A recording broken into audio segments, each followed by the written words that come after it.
71 years old, but when I was 27, I was in a commercial airline plane crash. It was scary, but that was the big turning point that over time led me to where I am today.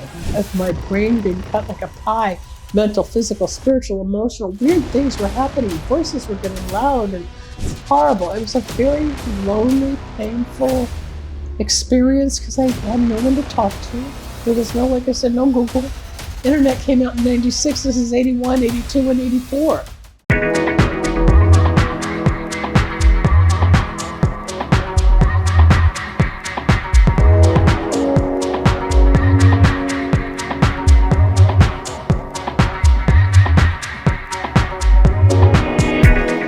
So welcome to another episode of Story Makers, and today we have a very special guest along with us. She is Dr. Linda Salvin, MPH and PhD. She is having an anonymous experience of 30 years into spirituality, also as an entrepreneur, and a lot many experience she has, which is going to be very interesting to discuss. So let's welcome Dr. Linda Salvin. How are you? I'm honored to be here. Thank you. Thank you so much for being here, Linda. The very first thing I would like to ask to you, Doctor, can you please take us back from your journey? How did you started, and these all many years, how the journey started for you and how it was for you? Okay, for those that don't know, I'm now 71 years old, but when I was 27, I was in a commercial airline plane crash, and that was long before the internet. There's no way to Google what was going on. I had an out-of-body experience, and it took 6 years to recuperate. It wasn't something I just walked away from. But the day of the plane crash, February 17th, 1981, when I slid down the ramp, I noticed that I was 40 feet outside my body.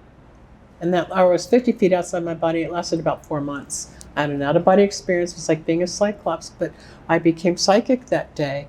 My background prior to that, I'd been out of grad school in epidemiology for about 4 years. And that's when I got my master's in epidemiology. Of course, it's like with the pandemic, it's epidemics. So I was doing public health work. But that day on company business, I became very spiritual and psychic. And I didn't know what to do with it. It was scary.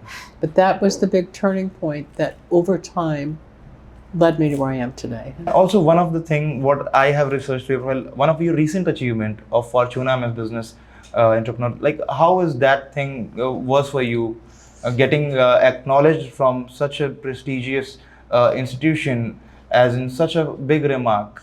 It's an honor. And when I first was solicited or emailed or contacted by Fortuna over a year ago, most professions today on the internet, it's a billion-dollar industry to give awards and bring people together and have seminars and experts and specialists. And I did that for a while. I thought, oh, this is cool. And I went to a few of them and I thought, this isn't cool. I didn't like it. So every time I'd get an email, I'd delete it. But something about Fortuna, they didn't stop emailing me. So after about the fourth time, I said, all right, let me read this, see what this is. I said, all right, I'm going to call this guy or email him and set up my 10-minute interview. That 10-minute interview lasted an hour and a half because we clicked, I learned, we laughed. But I felt the sincerity, and it wasn't pay, that it was actually jury-led, that there was an evaluation process, that there was a group of professionals, whether cardiologists or business people, I mean, not just unsophisticated, uneducated people saying, oh, you get an award. No, there was some real sincerity, but real professional. So I applied. I qualified in 4 areas. Mostly health, because my background's in healthcare and spirituality. But I ended up winning 2 months later, Businesswoman of the Year in Entertainment and Media for the United States of America. I was like, what? So they were going to be in Dubai. And I said, Dubai? So I went to Dubai, got the award. I was a keynote speaker, and my whole life changed. But even after having so many vast categories of different genres, people coming from so many of people came from 80 countries, and then also that continuous mails, what you received as you responded, it helped and it made the way through this achievement, which is where now I'm in India, because we just finished Fortuna India. This was Fortuna back in December of 2024. I did the keynote I guess I impressed them so much they wanted me to do the keynote in India. I said, I'm not going to go to India. Oh, How am I wow. going to go to India? I've never been to India. Blah, blah, blah, blah. I'm in India. I did 2 keynotes, Saturday and Friday night. Friday and Saturday, I gave out awards. I met people from all over the world. When I won last year, there were over 880,000 contestants that had been analyzed, and only 210 of us got awards. It's very selective. And same thing happened this year. There was a smaller group of people per night, maybe 500, but the people that won awards in technology, nursing, dentistry, music, business, health, wellness, pharmaceutical, high achievers. So it's very elegant, it's very selective, but it's very loving, very passionate, very welcoming, where everybody feels like they're one. That's the beauty of it. There's not the superficial energy that you can feel around people. Yeah. No, it's real. There's a sincerity. That's what I love about Fortuna. That's really, it's only deserve only one and one single remark, that's hats off, because it has been such a way. And also, while going through your profile, through your journey, through your career, I saw, like, in 1981, as you responded in your first answer, Yes. you survived a plane crash, and Yes. since then you had multiple near-death Yes, experiences. I do. So I would be very much eager to know about it, like, what was those, and also how did these life-altering moments shape your spiritual awakening and emotional journey? Wow, that's a big question because there's so many pieces to each question. We can break down it. 1981 was the plane crash. A year later, I got hit by a fire truck. Oh God. And when they rolled into my car, they smashed the front end of my car. But when you're watching an accident, your body tenses, right? So I grabbed onto the wheel like, oh no, not knowing what was going to happen. And I left my body. And I had another like psychic, the captain of the fire truck, get out of the car and said, you okay, ma'am? And I start laughing and crying at the same time. I said, oh yeah, last year I'm in a plane crash. This year I'm getting hit by a fire truck. It became funny. But it was also very damaging, and it was very frightening, and it was very depressing, and it was very painful because I didn't know, like, what's going on out there? Why me? What are they doing? I was 28 years old. All my friends were getting married, having kids, building their career, and I'm finding God. At that time, these all things happened with you at the age of 28. It started at 27 with the plane crash. I became very God conscious that day. I started hearing voices I'd never heard before. I started seeing things psychically. I was not psychic before. I was a scientist. Statistics, analysis, having fun, partying, yeah, of course. But I was evaluating things. I was on company business when the Like, plane what crashed. were the actual experiences? If you can just give an insight of how, like, what were you feeling at the moment? I'm going to back it up. When I was in the airport with my partner in San Jose, California, and this is all online. It was Air California Flight 336 on Tuesday, February 17th, 1981. He's sitting there eating pie and drinking coffee, and I'm in this position. I said, doesn't it look like it's going to crack there? I saw a fuselage or an exhaust settlement on the body of the plane where I thought the plane was going to crack in half. And he thought I was nuts. He thought I was tired. When we crashed, an engine fell off, the landing gear was stripped, and the plane cracked in half where I saw it. That was my very first psychic vision. And it went on from there. And then I got hit by the fire truck, and then I was trying to figure that out. And then 2 years later, I was working in the entertainment industry. I was trying to figure out, where do I belong? Who am I? What's going on? I've changed, but I couldn't go back to public health, and I didn't know. I started performing. I was scared, lost. I didn't know. But on a rainy night, I got in a car accident. You might get chills here. Because when you get chills when someone's telling you something, it's a confirmation of spirit, truth. I spun out. I just said, I want to go home. I guess somewhere from there, like, your spiritual awakening phase started. It kept growing, but when you're in the middle of it, I wasn't sure back then. I can look back now, and I look at it as an initiation. But this last accident, I had the white light. And you've heard about the white light experience. As God is my witness, this white light went through my head, through the ceiling of the car, into the heavens. They said, you can come with us now or stay and do. And I was given a message. Then the paramedics got me out of my car. I stood on the pavement. I said, they want me off the planet. They want me off the planet. I didn't know what the heck was going on. It's a very horrible experience. I can 3, understand. yeah. And it was like, oh my God, I couldn't get it together. I couldn't concentrate. I was scared. But spiritually, I was evolving in like a geyser, like a volcano. I saw I remember I had a vision of my brain being cut like a pie. Mental, physical, spiritual, emotional, weird things were happening. Voices were getting loud, and yet I'd say something to someone, and then it happened. The guy called, the job came through, this psychic stuff started happening, and I wasn't aware of it. It just happened. I was transformed. And then I had to figure out what to do with it. It took me 12 years before I accepted it. I ran. I didn't want it. I was scared of it. People made fun of me. People joked. Ended up on radio, TV. I didn't give up. I followed it. This side of your life has been which presents a comeback attitude, a powerful woman. And this actually helped a lot, because these stories where it has been published, many readers read that, and I have seen there are still comments there's negative and positive of how their life has get changed after going through all these documents and articles related to you. But that's really commendable of you. And one thing also I would like to know from this part, what were the biggest internal struggles which were you going at the moment, they were which helped you in transitioning into the complete different person, a changed person? Well, back then till now, all of us, everybody on this production team, everybody in the studio, everybody watching, everybody who may watch in the future, everybody who's walking through with the computer on, and who is that? Everybody's learning, feeling, struggling, something. We don't just get up every day. Most of the time, okay, let's just get the day. But there's always a thought, there's always an emotion, or you're thinking about the girlfriend, the boyfriend, your mom, your dad, your brother, your sister, your teacher, your boss. There's always somebody, right? It happens. Guilt, grief, shame, fear. Blah, blah, blah.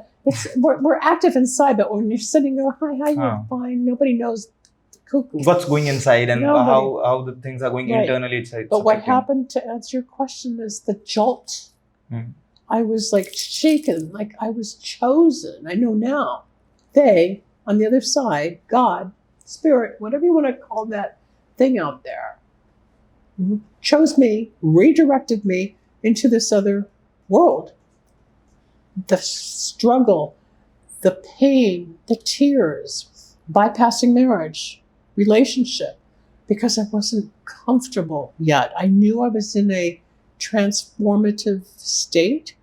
It wouldn't be fair to the person nor myself to have done the journey with somebody. I look at it, I regret it at times, thinking I missed out, but I wasn't supposed to. I had to feel better to explain.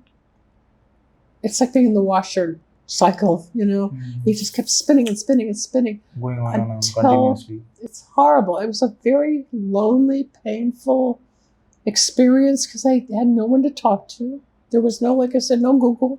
Internet came out in 96. This is 81, 82, and 84. I just one day said, okay, God, what do you want me to do? I'm Jewish. But hats off to you, the way you have passed the entire time and the way it has been for you. And the main thing was that, what were your actions at the moment? Absolutely. I had to go through that to get to where I am. Because as being into the public health professional to completely being into the spiritual guide. Correct. So that's a completely transition. It's a big transition. It's like if you're a banker and all of a sudden you go play the drums. You start all over. Yeah. At a blank. What do you do at the moment? But I just felt something inside and I followed it. Didn't know what it was. I tried little jobs. I'd waitress. I'd work as a secretary. I did comedy. I was offered a comedy contract. I turned it down. I had 2 record deals offered. Okay, so how was it? What was the comedy deal? I did stand-up. I did stand-up comedy, in front of a mic and tell jokes.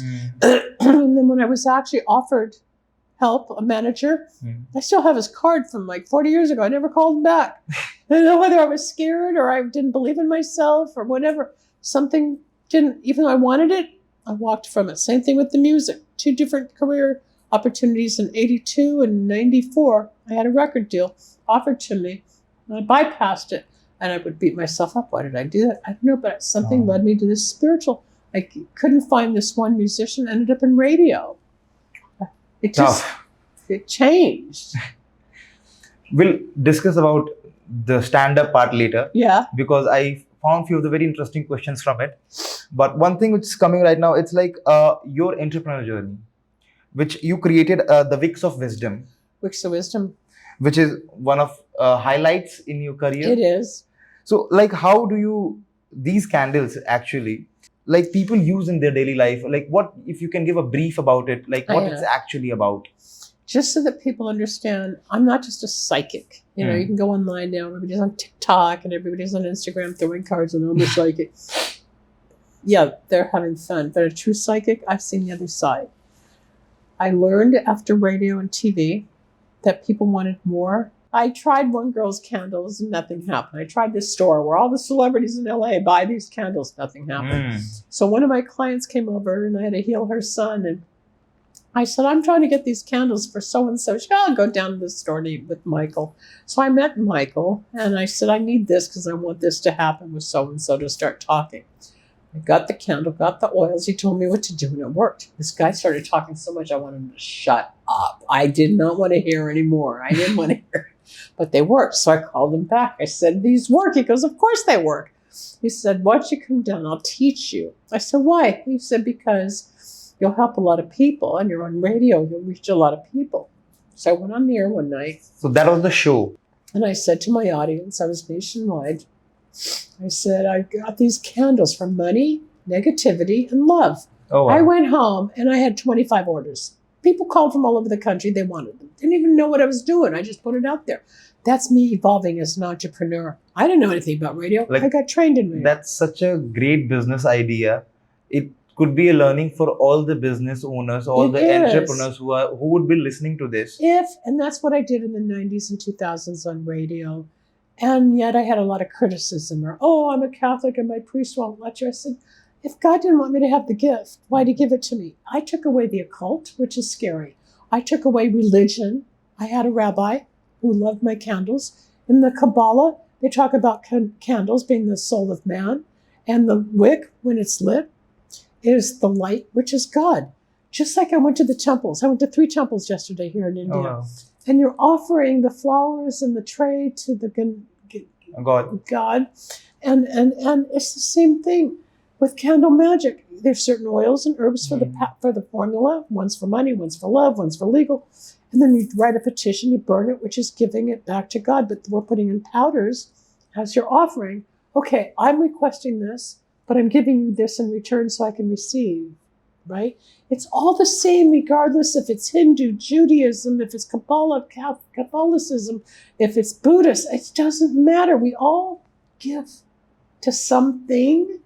And that's where I came in spiritually. I took away all the judgment. So here you've answered one of more question of ours. Why Wicks of Wisdom? Because it helps people participate in their own alchemy. The name Wicks of Wisdom. Yes. Because it's been through all this process. Yes. Of candles. And at that prominent time, you were like among the most strongest voices 1999. during the time. Yes. Who carried this entire thing. Yes.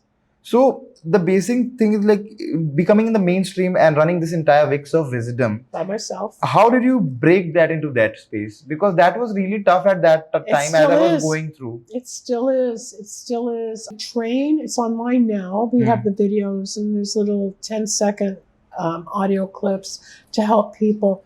But it was new. It's not like it was now because in the 2000s things started changing. Wicks of Wisdom work like a prescription for your soul. I created it. I have the trademark. I am Dr. Linda Salvin.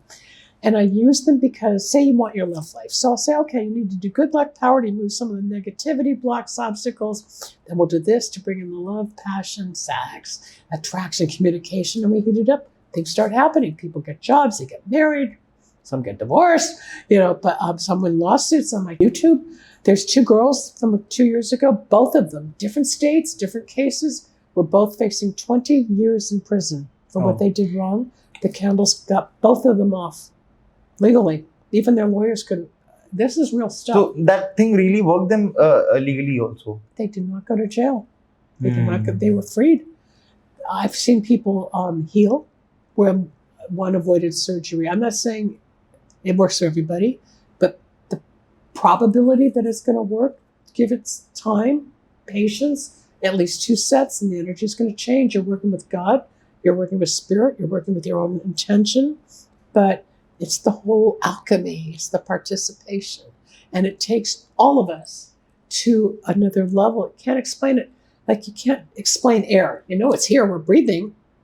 Intent matters. But it's science, it's spirit, that's metaphysics. It's bringing together spirituality and psychology. I bring in the science and the religion and something tangible like a candle, but you do the formula and the ritual per se. And there's magic. Great concept, great ideology, and the way it has been carried, that's completely tremendous. And being as a metaphysical entrepreneur, like what were the biggest challenges of yours in building the credibility? Because credibility in such things becomes the very important part. You're right. You're absolutely right. A lot of bashing, a lot of bullying, a lot of naysaying, a lot of negativity, especially with the internet, when the chats and the social media. The social media, thank you, because I didn't grow up with that. Didn't have social media. Really 2009 when it started to really expand. And I would get beat up and then I got pushed aside. But I learned to rise above it. And any business, any director, producer, banker, landscaper, auto mechanic, singer, mother, anybody who is doing daily work in life, you have a choice. Stay under the covers in bed and don't deal with it, or get up and walk into the fire, because it's always going to be there. And because I didn't give up, and I keep going, because I believe in it. It worked for me. And the hardest part has been convincing people that it's true, that it works, that it's spiritual. And this last weekend, we were talking about Fortuna. More people came up to me understanding me in 2, 3 hours, 6 hours, than some of the people in a year in the States. It's harder to get through, but I don't give up, because I know if it wasn't true and I hadn't gone through all this insanity between accidents and opening up psychically and spiritually and surgeries and talking to dead people and music, radio, candles, I would not waste my life doing it. It's been a passion, but most of all, it's a calling. And a passion which is bringing change into people's life. Correct. That's very big thing, because there are very few people who do anything for the world. That's true. When you look at you it, are one among them, which makes our place more holier. Thank you. Okay, so just wanted to ask about your everyday life. Why do you believe spirituality is essential in today's fast-paced world, and how do you see metaphysical healing complementing traditional medicine in promoting overall well-being? Okay, I come from traditional medicine and public health thought and statistics and disease etiology. That's what I was doing in epidemiology, But when I started changing and opening up, or even because as I was always chubby as a kid, so they put me on diet pills. And one day I realized I was addicted. When I let go of the medication that wasn't good for me, I started feeling feelings. The accidents, something out there besides what I knew from the pain or the confusion had to be filled up. And that's when I started embracing the holistic end, like something more. Okay, God, what do you want me to do? I don't even know what God is. Who's God? What's God? I use butterflies. I can do the poem in a minute and explain it. And from that phase to this phase. To that phase, it all started to come together. And my mom, my dad, my sisters, my friends, they all thought I was cuckoo. They didn't understand. What are you doing? What are you doing? But this time, I didn't care what anybody said. I had to do it. So they were in support? No, not really. It's like, if that's what you want to do, fine. But why aren't you an epidemiologist?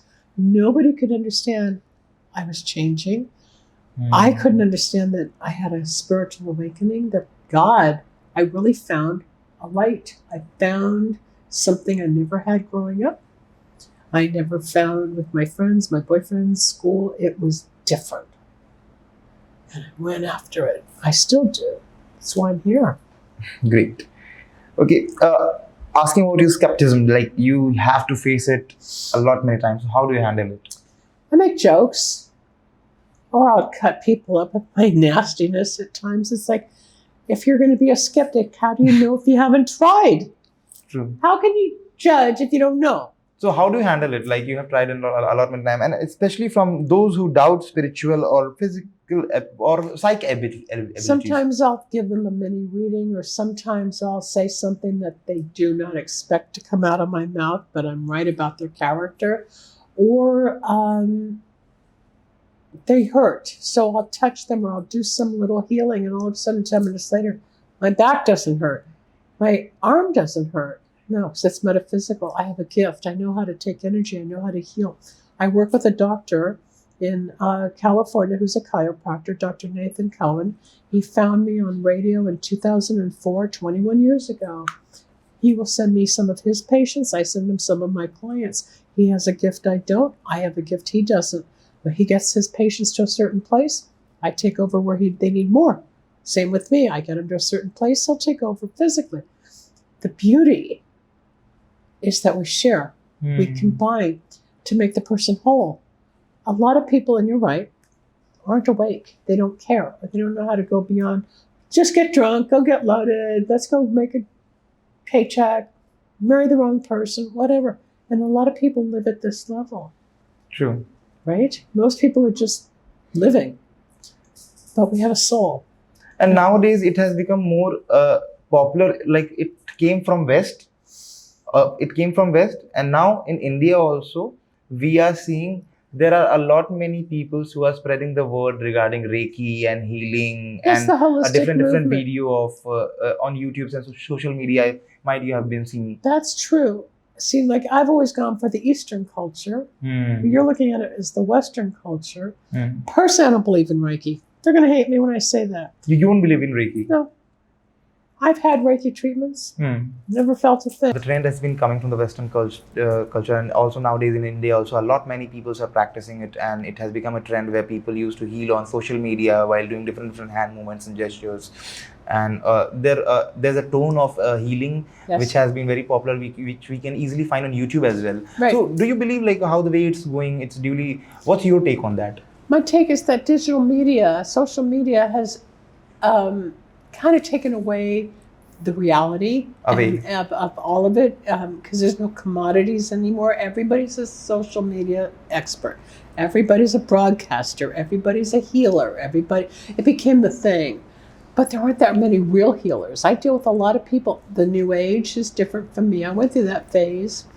And then I realized, no, that's not real. I mean, yes, there's crystals, and yes, you pray, and yes, you can do meditation. I'm not condoning or condemning any of it. Whatever works for you works. Social media has blown it out of proportion. People who don't have all the training or experience are out there as the experts. Can't control it. It's like a wildfire. But it wasn't always that way. It's just it's the thing right now. You're saying from Western, yeah. No, I say no, I want more Eastern. So we think more of the Asian or the Hindu or the Buddhas. We go more for the natural, holistic. But what the truth is bringing the two cultures and civilizations together. And it's working for them at the end of the time. They didn't make it up. Socrates, the beginning of time, Jesus was a healer. Okay? True. I mean, we didn't make it up. We have computers. They didn't have computers. It's completely upon the belief, like the way you are believing It's just doing it again, and we have a different platform to communicate it. True that. Okay, going ahead to the next question. You have survived trauma, loss, and professional shifts. Yes. What kept you going during your toughest time? Faith, trust, God, belief, my mom, my dad, friends. There was a time I wanted to give up. I didn't care. I would think I was about 60 and I thought life was over. Didn't care. And then, even in the darkest moments, it's just like the caterpillar becomes a butterfly, right? And there would be days I'd get depressed. I wouldn't do anything for a couple of days or a week, not to the point where it was clinically unavailable, and some people are. But there's always hope, like the mustard seed, the faith of a mustard seed. And I just kept going, even if I took a break. I thought, well, what am I going to do next? And I found something else, but it was all in the brand of Dr. Linda, from from public health to opening up spiritually, trauma, God, synchronicity, another degree, getting in the radio, television, writing. But the most gratifying of all was when people say, "Thank you. You helped me." And I'm like, "I did?" It just became second nature. It's not like I do it for ego. Sweet, very sweet. Like after listening you for that many time and seeing your whatever research papers what I have been through, and right now with the conversation we are having it, the content from all of these what's coming around, it's going to help each and every single person who's going to listen to this interview. Either it's going to be business entrepreneur, or it's going to be from the media industry, or it's going to be someone who's going to start his or her spiritual awakening. So this is going to be one of the very crucial and important contents which you don't have to miss it. And this was Dr. Linda Salvin, and thank you so much for being us. Thank you. Doctor, anything you want to say from your end as in closure, as it's a wrap? There's a Sanskrit poem I'd like to quickly say, because it's what's helped me teach people on radio and in private practice. And yes, anybody anywhere who wants to contact me can have a private consultation. Of course, you pay, it's my job. But there's confusion, there's conflict, there's so much out there. What's God? Who's God? How do you find God? What's right? What's wrong? So there's a Sanskrit poem from the year 1200 that says, "God, are you real?" Child's asking, "God, are you real?" And the child says, "God, speak to me." And the meadowlark sang, but the child did not hear. So the child said, "God, speak to me." And the thunder rolled across the sky, but the child did not listen. So the child said, "God, speak to me." And a star shone brightly, but he did not see. So the child said, "Show me a miracle." And a child was born, but the child did not know. So the child exclaimed, "Touch me, God, show me you're real." Whereupon God reached down and touched the child, but the child brushed the butterfly away and walked away unknowingly. It's everywhere. That's another great learning from Doctor. Thank you so much, Doctor, for being with us. That was really a pleasure conversation with you. Thank you. Looking after ahead to meet you soon. Just follow the butterflies. Stay Let them tuned. guide you. Thank you.